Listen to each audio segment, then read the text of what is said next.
श्री शिवाय नमस्तुभ्यम। Welcome back to my new vlog. So आज मैंने लड्डू गोपाल के लिए फिर से एक नई ड्रेस बनाई है और ये ड्रेस बहुत ही ज़्यादा सुंदर लग रही है लड्डू गोपाल पे।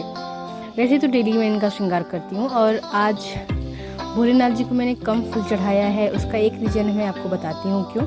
उसके पहले आप पहले देख लीजिए, दर्शन कर लीजिए लड्डू गोपाल के और हमारे भोलेनाथ जी के।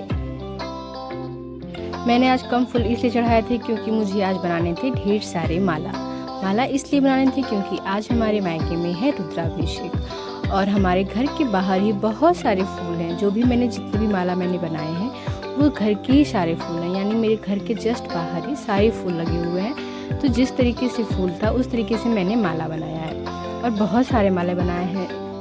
लाल फूल का तो जो गुड़हल का फूल होता है इसका मैंने एक बड़ा माला बना दिया था और जो मंदार का फूल होता है उसका मैंने एक माला बना दिया था, उसकी कुरू का, और एक बना दिया था उसके फूल का, और 3 मैंने बनाए थे पीले फूल के, जो कि पीले फूल को हमारे यहाँ कनेल बोलते हैं।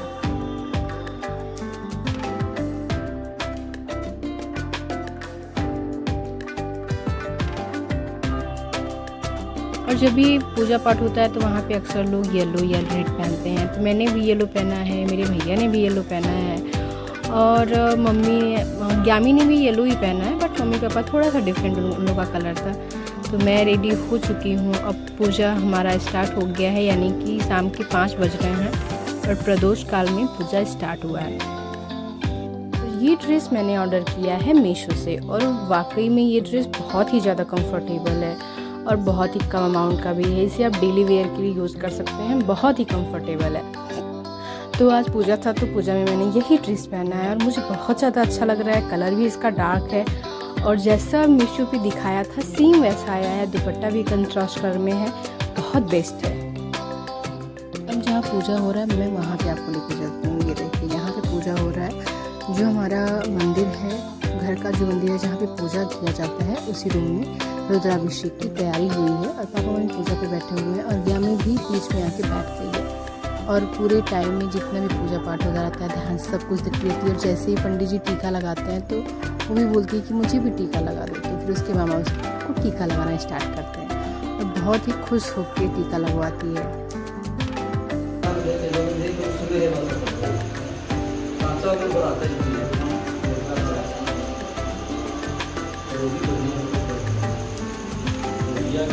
हल्का सा जो गीला करेंगे तब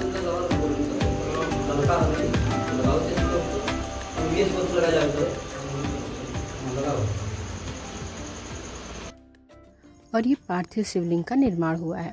तो जब भी आप घर पे पूजा पाठ करवाते हैं या रुद्राभिषेक करवाते हैं तो अक्सर जो पंडित जी होते हैं वो मिट्टी की ही शिवलिंग से पूजा करवाते हैं। पार्थिव शिवलिंग का पूजन होता है। वैसे तो बहुत लोगों के घर अगर पहले से शंकर जी विराजमान होते हैं तो बहुत पंडित ऐसे होते हैं जो कि उसी पे ही पूजा करवाना रुद्राभिषेक करवाना स्टार्ट कर देते हैं। बट कहा जाता है शिव महापुराण के अनुसार कि पार्थिव शिवलिंग का पूजा करने का अलग ही महत्व होता है।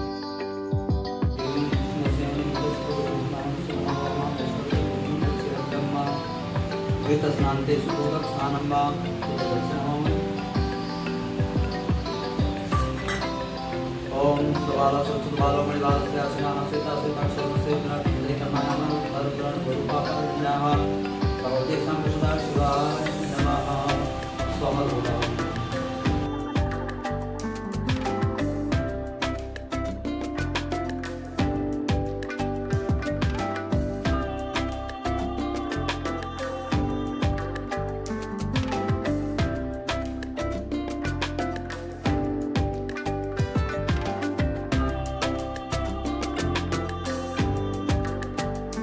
और ऐसा कहाँ हो सकता है कि ग्यामी कहीं भी बैठे और कुछ खुराफात ना करे, ऐसा तो बिल्कुल भी नहीं हो सकता है। तो ग्यामी वहाँ पे शांति से बैठ के पंडित जी के बगल में और उनका जो किताब था उस किताब को बार बार ओपन कर रही थी। तो पंडित जी बोले थे पढ़ाई कर लो बेटा, पढ़ाई कर लो, बट अभी ग्यामी को पढ़ना कहाँ आता है कि वो पढ़ाई करेगी। और जब वो किताब ली थी ना तो वो पंडित जी को बार बार मुड़ मुड़ के देख रही थी। और अभी जो पार्थिव शिवलिंग है यानी शंकर जी का अभिषेक होना स्टार्ट हो गया है, पूजा होना स्टार्ट हो गया है। और जब भी घर पे पूजा पाठ वगैरह होता है ख़ास करके अगर रुद्राभिषेक होता है तो बहुत ही ज़्यादा घर में शांति होती है और ऐसा लगता है कि भगवान साक्षात यहाँ पे विराजमान हो गए हैं।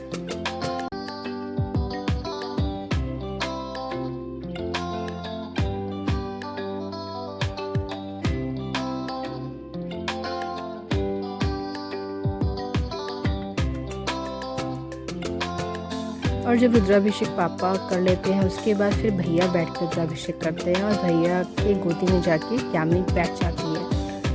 और ग्यामी को ये रहता है कि कोई भी अगर पूजा पे बैठा है तो वो उसके आसपास घूमती रहेगी, मंडराती रहेगी, कुछ इस तरीके से, और शांति से वो बैठ के देख रही थी। भैया के बाद फिर मैं बैठती हूँ, फिर मेरी गोदी में आके ग्यामी बैठ जाती है और जब मैं बोलती हूँ ग्यामी मेरा हाथ पकड़ो, वो तुरंत मेरा हाथ पकड़ना स्टार्ट कर देती है। बट जैसे ही वो मेरा हाथ पकड़ती है उसको नीचे पैसे दिख जाते हैं तो उसको उठाने लगती है। बट जब मैं बोलती हूँ ग्यामी वीडियो में देखो, मामा वीडियो बना रहा है, तो वो ध्यान से देखना भी शुरू कर देती है। बट उसका ज़्यादा मन ही नहीं लगता है क्योंकि उसको पता है कि ये पैसा है और ग्यामी के पास गुल्लक है, तो उसको लगता है कि कोई मुझे पैसा देगा तो मैं गुल्लक में ही डालूँगी। हालाँकि गुल्लक में साथ में लेके नहीं आई थी। और मुझे लगता है कि जो येलो कलर है वो सबसे ज़्यादा डिफरेंट कलर होता है और कहीं भी आप पहनते हो तो वहाँ पे आपको अलग ही दिखता है। So thank you so much for watching this video and please like, share, subscribe and support.